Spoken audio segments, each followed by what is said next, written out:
আমি বুঝতে পেরেছি প্রভু, আমি এখন সবটা অনুধাবন করতে পারছি।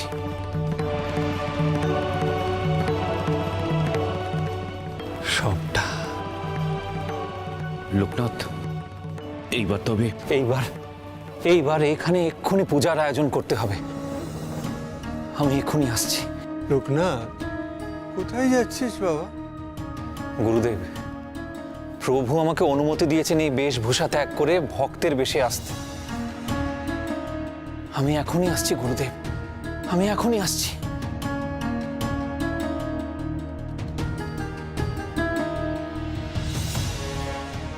উনি কেমন করে বুঝতে পারলেন ঈশ্বর ওনাকে অনুমতি দিয়েছেন? ঈশ্বর যাকে নির্দেশ পাঠান একমাত্র সেই সবটুকু অনুধাবন করতে পারে। আমাদের মতো সাধারণ মানুষের পক্ষে সে সবটুকু অনুধাবন করা যে সম্ভব নয়।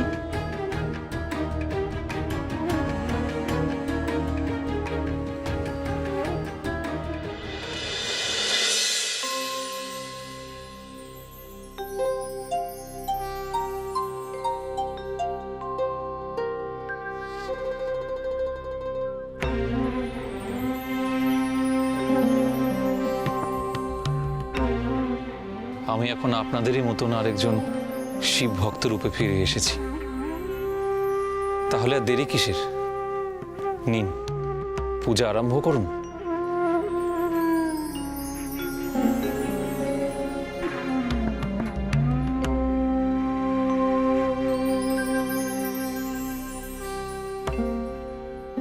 ওম নমঃ শিবায়।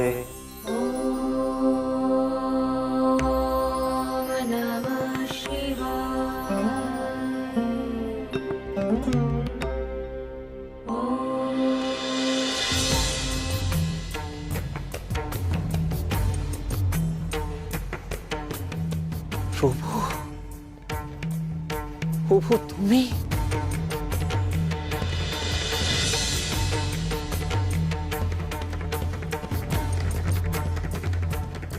হে প্রভু, এ কোন লীলা খেলায় মাতলে তুমি আমায় নিয়ে? তুমি কি আমাকে কোনোদিন ধরা দেবে না প্রভু?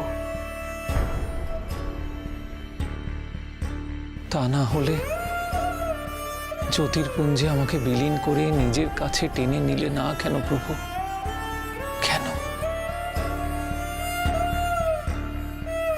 গুরুদেব, গুরুদেব, লোকনাথ এমন ভাবে বলছে কেন? প্রভু তো সবসময় ওকেই দেখা দেয়, ওকেই ধরা দেয়। বেনি, পরম ভক্তের মনে সব সময় কিছু অনুযোগ থাকে।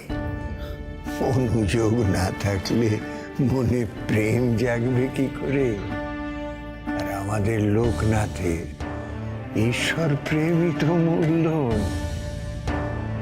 বলুক বলুক, প্রাণ খুলে ও কথা বলুক, মনের কষ্টটা অন্তত লাঘব হবে। আপনি ঠিক কথাই বলেছেন ঠাকুর। লোকনাথ তো নিজের মনের সব কথা শিব শম্ভুকে না জানিয়ে থাকতে পারে না। আজ ওর মনে যা যা আছে সব বাইরে বেরিয়ে আসা দরকার রে বেনি। তাহলে এই প্রকৃত সত্যটা ও উপলব্ধি করতে পারবে। বলুক বলুক। আমি কেবল আমার পথেই এগিয়ে যাব প্রভু, কেবল তোমাকেই খুঁজব। আর এইবার একবার দেখা পেলে কিছুতেই আর তোমাকে ত্যাগ করে আমি থাকবো না, কিছুতেই না প্রভু।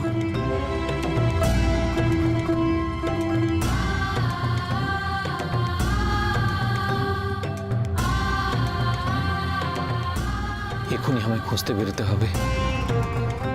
সে বিনা সুরধ্বনি আমায় শুনতেই হবে এখনই।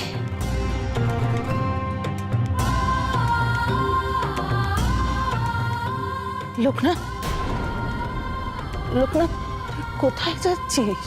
ঈশ্বরের খোঁজে মাগো। সে সুরধ্বনি আমি আবার এ সুরধ্বনি তো তোর হৃদয়ে আছে রে লোকনাথ।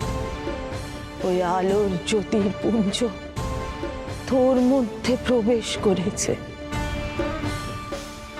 বাইরে তাকে কোথায় খুঁজে বেড়াবি তুই?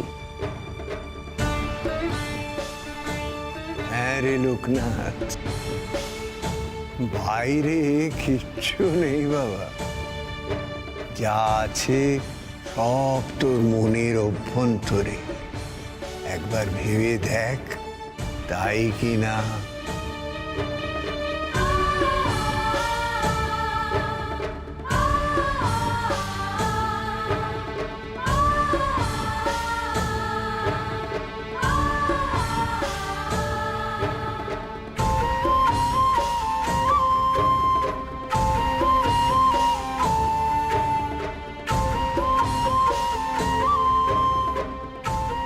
আমার মনের মাঝে যে তোমায় খুঁজেই চলেছি প্রভু, তবুও তুমি কিছুতেই ধরা দিচ্ছ না।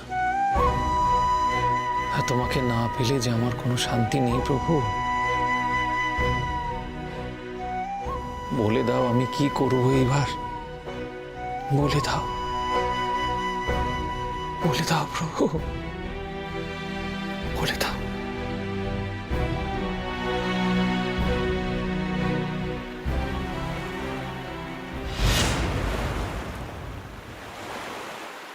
মনে হচ্ছে প্রচন্ড বেগে জল বয়ে আসছে, যেন যেন সব কিছু ভাসিয়ে দেবে প্রলয়ঙ্করী জলের তোড়।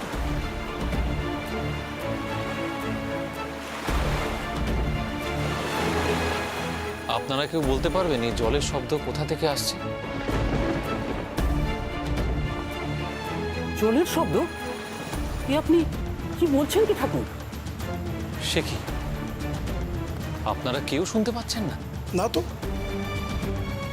আমরা তো সেরকম কোনো শব্দ কিন্তু আমি তো শুনতে পাচ্ছি। প্রবল জলের তোড় কোথাও আছড়ে পড়ছে, তাণ্ডব বাঁধাবে এবার। কি আশ্চর্য, আপনারা কেউ কিচ্ছু শুনতে পাচ্ছেন না? আপনার কথায় এবার ভীতির সঞ্চার হচ্ছে ঠাকুর। আপনি স্পষ্ট শুনতে পাচ্ছেন অমন জলের আওয়াজ?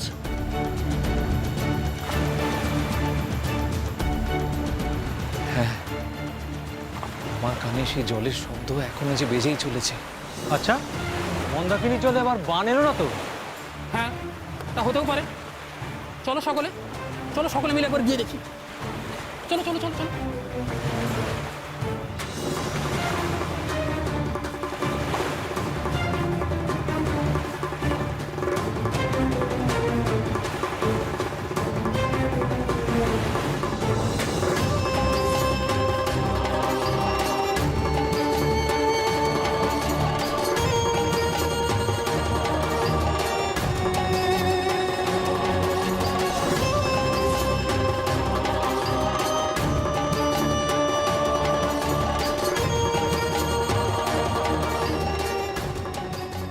কই, নদীতে তো কোনো বান আসেনি।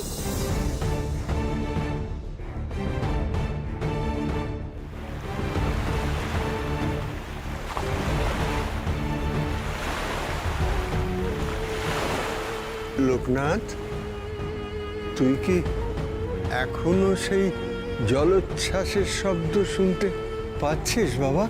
হ্যাঁ গুরুদেব, আমি স্পষ্ট শুনতে পাচ্ছি। কিন্তু লোকনাথ, নদী তো স্বাভাবিক হয়েই আছে। ওই দেখ, ওই দেখ বেনি। গুরুদেব, ভৈরবী মা, দেখো, চেয়ে দেখো। ওমা, আকাশ তো কালো হয়ে আসছে রে বেনি। মা, একটু আগেও তো সব স্বাভাবিক ছিল। না না, স্বাভাবিক নয়। কিছুর যেন একটা ইঙ্গিত পাচ্ছি আমি। কিসের শব্দ তা কিছুতেই বুঝে উঠতে পারছি না, কিন্তু চরম একটা বিপদ ধেয়ে আসছে বুঝতে পারছি।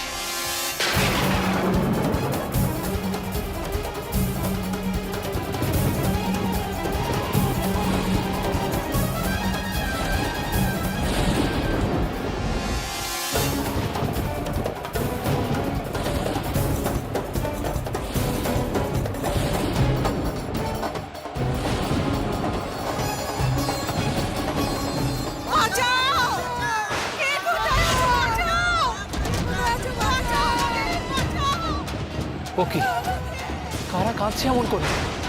এ কাদের কণ্ঠস্বর শুনতে পাচ্ছি আমি?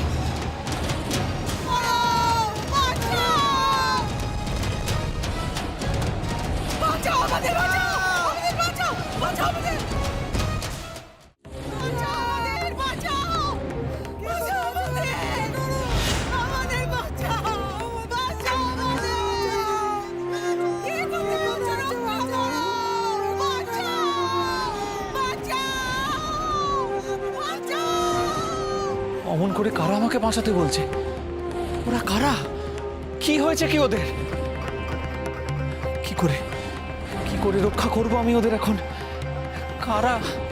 লোকনাথ, লোকনাথ, তুই কোন চিৎকারের কথা বলছিস বাবা? আমাকে স্পষ্ট করে বল বাবা। গুরুদেব, আমি কিচ্ছু বুঝতে পারছি না, কিন্তু অনেক মানুষের কণ্ঠস্বর ভেসে আসছে।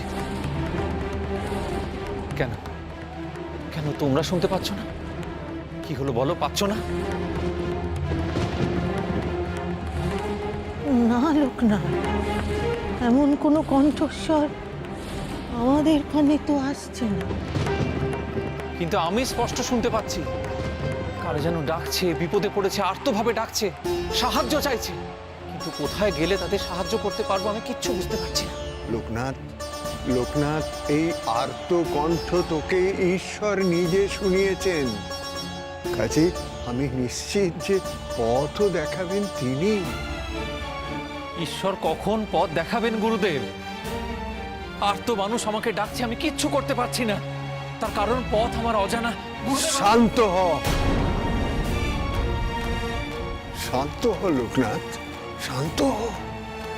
তুই ভুলে যাস না, তোর কপালে স্বয়ং মহেশ্বরের ত্রিপুণ্ড কাকা হয়েছে। আর তুই নিশ্চয়ই জানিস যে ত্রিপুণ্ডর মধ্যে যে লাল বিন্দু আছে তা ত্রিনয়নের তোতক।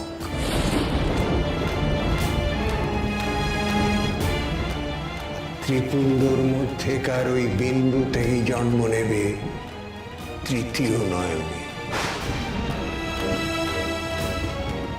কিন্তু আমার তো তৃতীয় নয়ন সৃষ্টি হয়নি গুরুদেব, শুধু ওই বিন্দুটুকুই বর্তমান। আমার স্থির বিশ্বাস ওই তৃতীয় নয়নের জন্ম আসন্ন।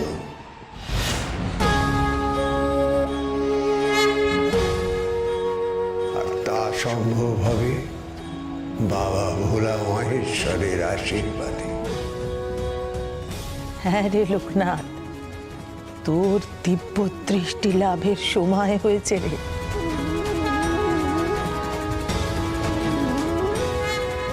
দিব্য দৃষ্টি?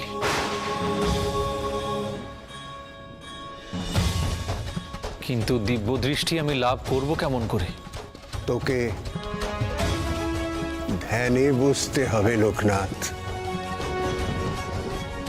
তোকে সম্পূর্ণভাবে একাগ্র চিত্তে মহেশ্বরের স্মরণ করতে হবে। আমার স্থির বিশ্বাস বাবা মহেশ্বর তোকে মনশ্চিত্তে সেই পথ দেখাবেন। আর তখনই হবে তোর দিব্য দৃষ্টি লাভ। হ্যাঁ লোকনাথ, এছাড়া আর কোনো পথ যে নেই বাবা। একমাত্র ধ্যানে বসলে তুই যে পথের নির্দেশ পেতে চাইছিস সেই নির্দেশ লাভ করবি রে। বেশ, তাই হবে। ধ্যানেই বসবো আমি। যে করে হোক ওই আর্ত মানুষদের কাছে আমাকে পৌঁছতেই হবে।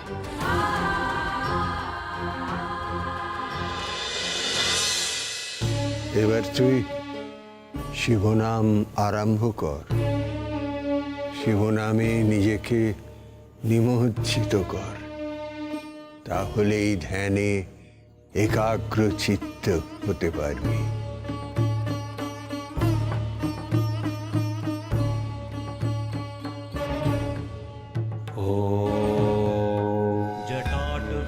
শিবা, ও শিবায়। ওম নমঃ শিবায়।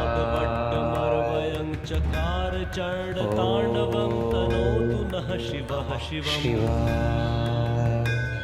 चकार चंड तांडवं तनोतु नः शिवः शिवम्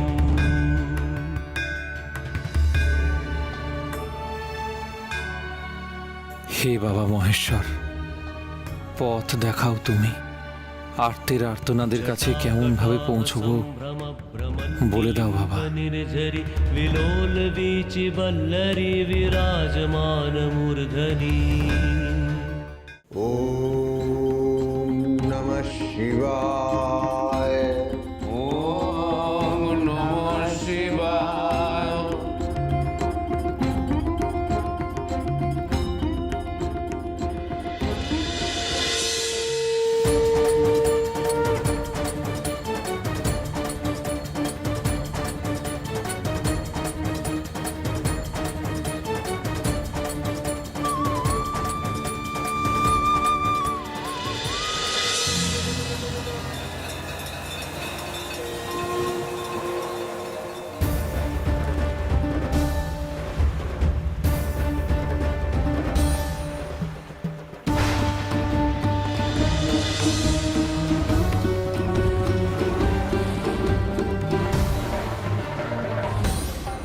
আরে এই যে চরম বিপর্যয়, জলের তোড়ে ভেসে যাচ্ছে সবকিছু, সর্বনাশ হয়ে যাচ্ছে। হায় ঈশ্বর!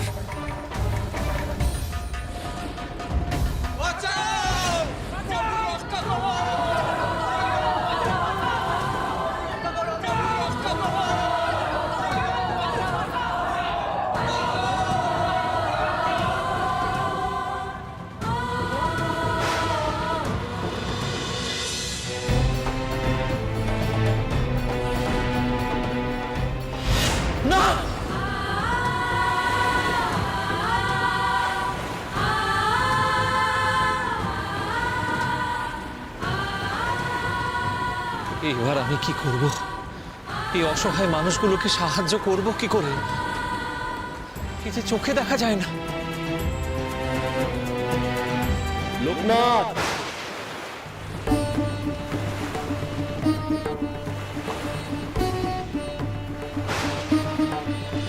लोकनाथ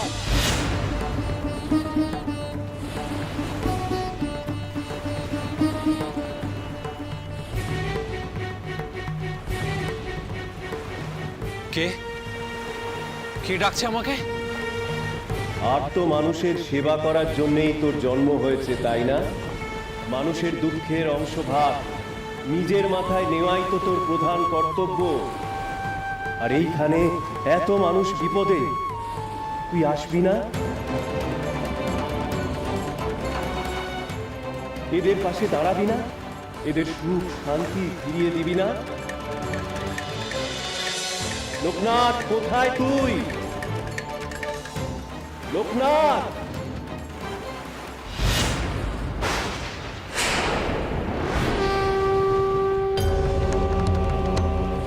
কে আপনি?